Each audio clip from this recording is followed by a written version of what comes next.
consoeurs et confrères étaient ravis, contents, satisfaits de se retrouver ici sur cette île des Ambiers, de participer à des ateliers, il y en avait 6, de participer à l'Assemblée générale.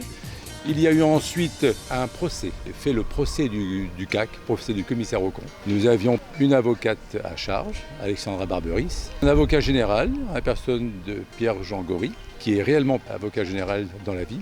Et nous avions un merveilleux avocat de la défense, Maxime Delhomme, qui a brillamment défendu des commissaires aux comptes qui étaient très mal engagés dans cette procédure et qui, pénalement, n'ont pas été retenus comme coupables. Nous avons accueilli ce matin Mme Florence Pévernès, présidente du H3C, notre régulateur, et également Yannick Olivier, président de la Compagnie nationale des commissaires aux comptes, qui ont pu répondre aux questions que nous leur avons posées. Ils ont été déterminants et très clairs sur leurs propos et concrets à la fois.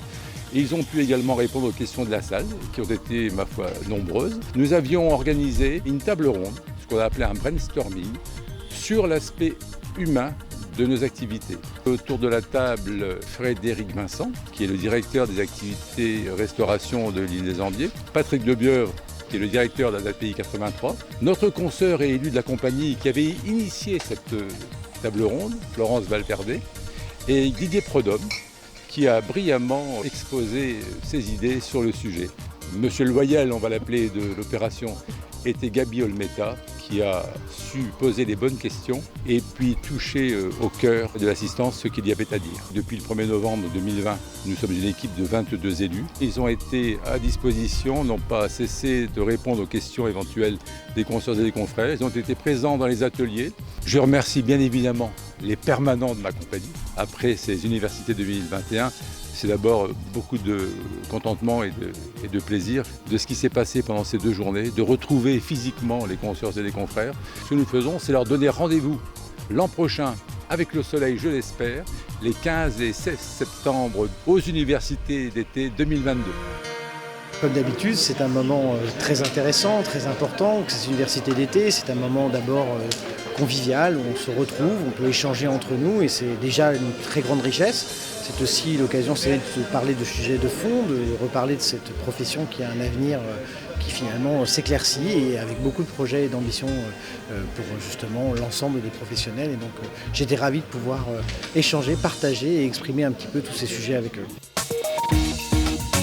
Les confrères se mettent certains blocages, certains freins psychologiques à mener des missions autres que la certification des comptes.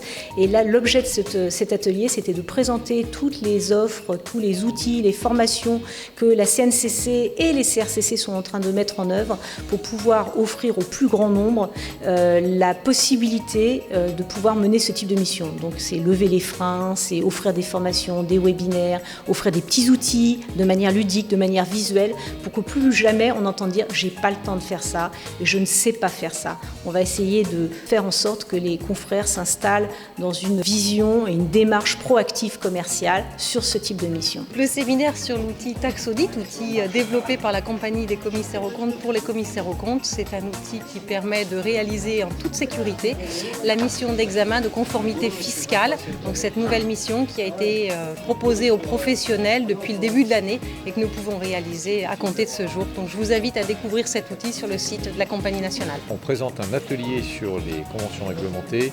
L'idée, c'est d'apporter un éclairage sur tout ce qu'on doit avoir en tête quand on fait des conventions réglementées et la partie des vérifications spécifiques de notre mission. L'atelier L'offre numérique de la CNCC est là pour présenter aux participants l'entièreté de l'offre que la compagnie conçoit à l'attention des commissaires aux comptes, sachant qu'en 2021, on est à 100% numérique, il n'y a plus de papier qui sort, que ce soit sur les services numériques, sur la formation, sur tous les contenus techniques que l'on produit. Et ça permet aux gens en 90 minutes d'avoir un panorama complet avec un petit focus sur l'application Audit et compagnie qui va permettre aux commissaires aux comptes d'avoir dans leur smartphone, dans une application, toute l'actualité dans leur domaine d'activité. J'anime avec Patrick Lebieuvre, qui est le directeur général de l'ADAPI Var Méditerranée, un atelier autour de la transformation des pratiques RH au sortir de la crise sanitaire, pour essayer de comprendre et de partager à la fois notre expérience et aussi une grille de lecture de ce qui a pu se passer pendant la crise, qui vient impacter l'ensemble des organisations et qu'on va emporter avec nous dans le futur pour travailler encore mieux tous ensemble. On a un énorme plaisir, c'est d'avoir présenté à Aix-Bastia BizNao, c'est l'outil des auditeurs fait par des auditeurs, un outil de data visualisation. On est parti de l'approche réflexion assez simple qui était de dire mais que peut-on faire pour faciliter la vie des auditeurs pour qu'ils puissent comprendre les données de leurs clients pour faire leurs travaux de revue analytique. On a identifié qu'avec Power BI, qui est un outil de Microsoft, eh bien, on allait pouvoir facilement disposer de données pour les comprendre. On est parti des FAQ, on charge les FAQ et on met à disposition aux auditeurs eh bien, des données simples, classiques, mais surtout des graphiques. Une image vaut mieux que 10 000 mots et donc on comprend mieux cette façon-là comment fonctionne l'entreprise, est-ce que c'est conforme à ce que je connais de l'entreprise et quand aussi on a un audit d'acquisition à la fusion, eh bien, je comprends plus facilement, plus rapidement, où je consacre plus de temps à l'analyse plutôt que de passer plein de temps à calculer des données en tous les sens et puis le compteur tourne et j'ai plus le temps de les analyser. On a donné l'envie d'avoir envie en fait.